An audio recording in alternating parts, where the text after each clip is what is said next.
I'm so glad to have her on. She is a syndicated columnist and political analyst. She lives in Washington, D.C. She's a senior fellow at the Ethics and Public Policy Institute and host of the Need to Know podcast, as well as the author of 2 New York Times best-selling books, the 2003 book Useful Idiots, How Liberals Got It Wrong in the Cold War and Still Blame America First, and her 2005 book Do-Gooders, How Liberals Hurt Those They Claim to Help and the Rest of Us. Useful Idiots, by the way, I've read both these books. Useful Idiots, if you've never read Useful Idiots, You got to read it. It's just about how the left gave cover to the communists during the Cold War. It's really so well researched. It's so well written. Great stuff. Mona, you there you are. How you doing? I am. Hi, Drew. It's good to see you. It's been a long time. Likewise. Agreed. And thank you for mentioning the books. I'll just tell you, I have a 3rd book coming along. It's almost finished, and look for it. What? I think you'll like it in particular because it's about the history of feminism. Oh, great. I hope. Send me a copy. You are coming back on. You must come back on and talk about this. I will. All right. I wanted to bring you on because, first of all, if there's anybody on the right who deserves the phrase universally respected, it is you. You never go off. You're never extreme. You never go off and say anything crazy. But you were a firm never Trumper. I mean, a year ago, really this very day, you were writing about how never Trumpism was the only way to preserve conservative values, kind of like our own Ben Shapiro. But, we can't trust Ben. So that's why I brought you. How do you feel now? How are you feeling about the Trump administration so far? Well, there's a line out there that, these never Trumpers, they refuse to acknowledge that anything good has come of this administration. They're locked into their tunnel vision and so forth. And I actually don't think that's quite true, or at least it isn't true of many of the people who were in that camp that I read. I've praised many things that Trump has done since he took office. So have lots of other critics of Trump, particularly the appointment of Neil Gorsuch. But there has also been a corresponding tendency that you don't see talked about that much, which is among conservatives who argued that, they were just holding their noses and voting for Trump because the alternative was Hillary and it was really just agonizing. But after all, we had to choose one or the other. So very reluctantly, we choose Trump. Now you see a lot of those people sort of becoming Trump, as Bret Stephens put it, Trump explainers, becoming willing to justify and back anything that he does.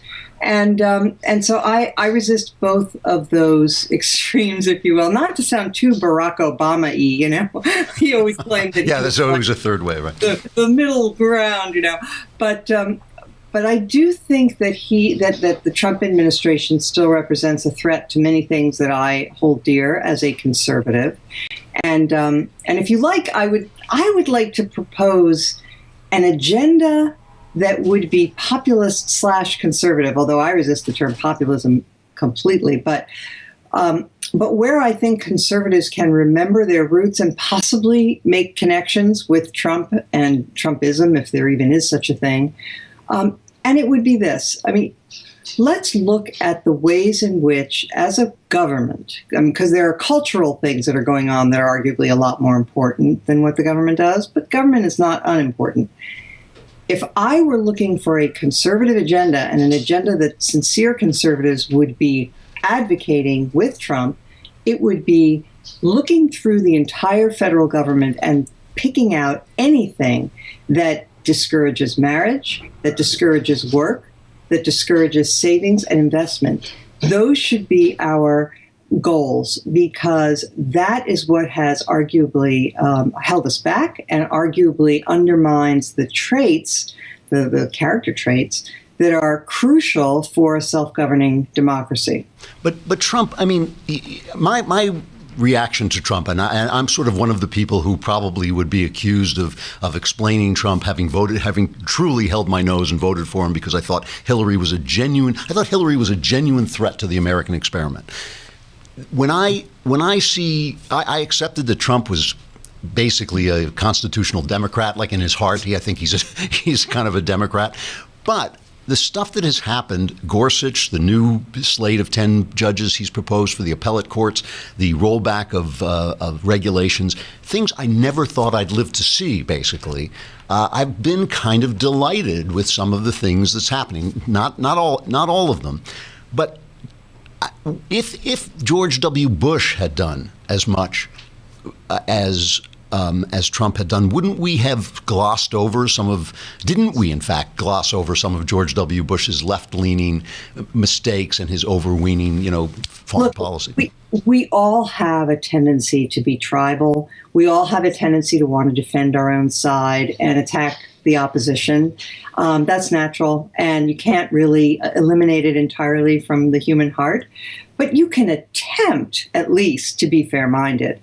And I get the sense among many people that that has been thrown out the window, that there is no interest in fair-mindedness and being faithful to the truth as you see it. Instead, all that seems, well, not all, but there is a definite flavor on the right of wanting just to put a stick in the eye of the opposition and watch them scream in pain. And if that happens, that makes our side happy. I find that you're kind of happy, Mona. I got to admit. but go ahead. So in the long run, I don't think that's the best. Look, obviously there are certain things that I celebrate with you and Gorsuch and the court nominees. It's very, very important, but it's not the only thing. And people should not feel shy about speaking up when this president does things like say, this so-called judge has issued a ruling. Now, admittedly, he followed the law, so that's great and quite reassuring, I might add.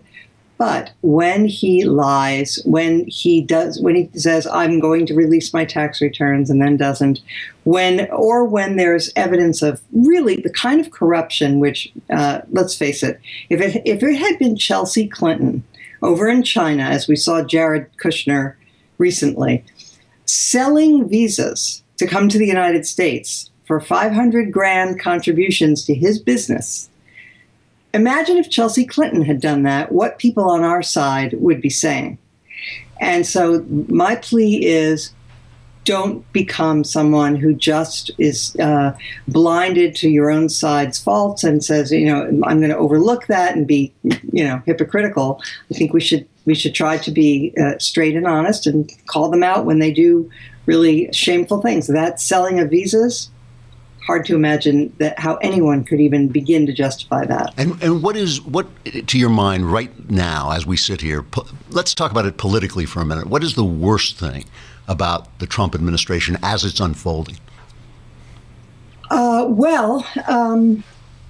The worst thing at the moment, believe it or not, is the failure of the president to hire enough people.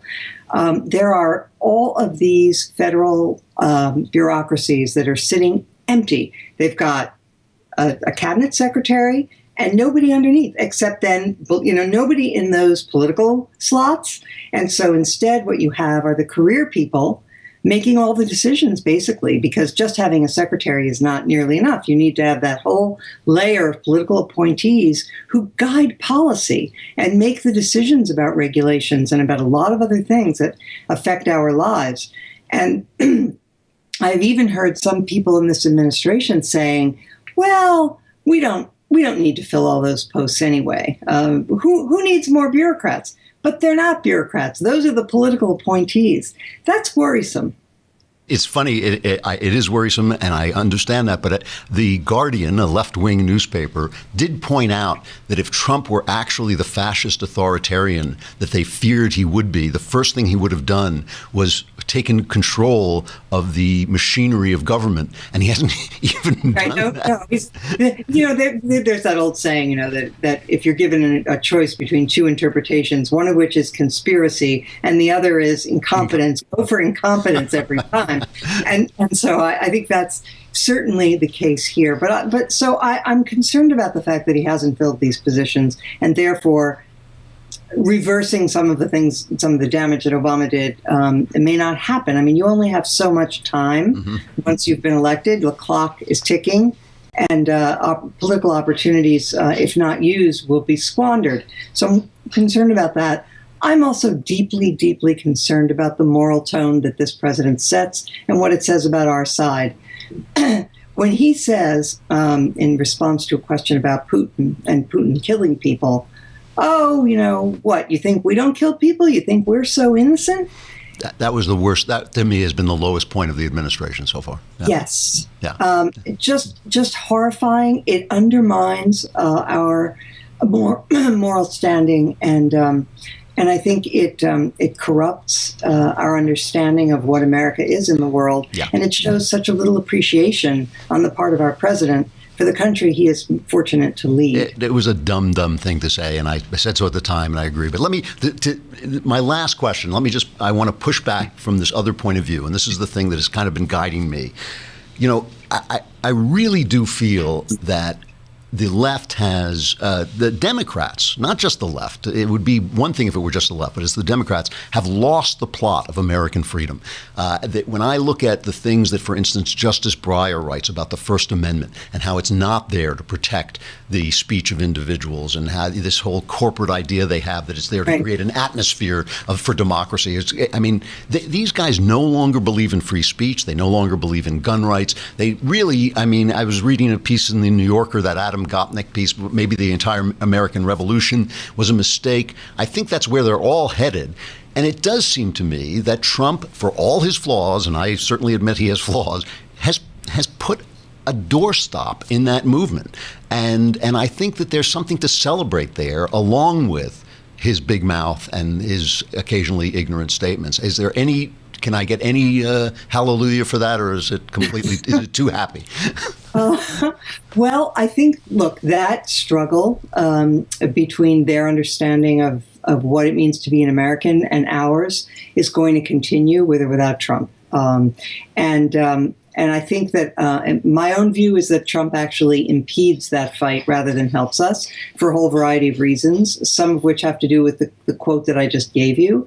I think that he too, as a lifelong Democrat, doesn't really understand the nature of freedom, the nature of our democratic experiment in this country, what makes America exceptional and unique. He has said he doesn't like that term. I don't think he understands it. And so my general feeling is, though he has done some very good things from the point of view of regulation and a few other things, that this will not end well. But that doesn't mean that that the United States' fate is sealed.